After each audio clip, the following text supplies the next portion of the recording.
World's greatest army will be led by 4 angels who are currently bound under the river Euphrates. They will raise this army of 200 million soldiers who will simply wipe out a third of mankind. See, these fallen angels were held prisoner there for a terrible sin. So my question is, what did they even do? Well, once upon a time, there lived a man named Noah. And according to Genesis, he was the very last righteous man on earth. He lived in a time when the whole world had been corrupted. But that is not the full story. You see, there is a missing piece which explains how the fallen angels came down to earth and taught humans all kinds of evil and sin. Sin which ultimately had to get washed away. But it was those angels who were responsible for the entire thing. Okay.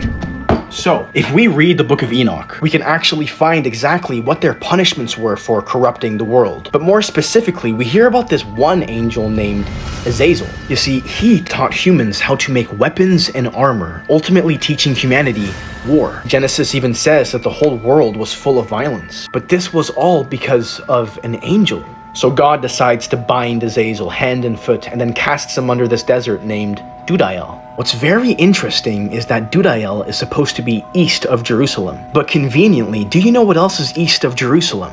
The great river Euphrates, where according to the Bible, 4 angels are bound. You see, the greatest army will be led by 4 fallen angels bound at the river Euphrates. And I have a little hunch that at least one of their leaders will be the father of war himself, Azazel.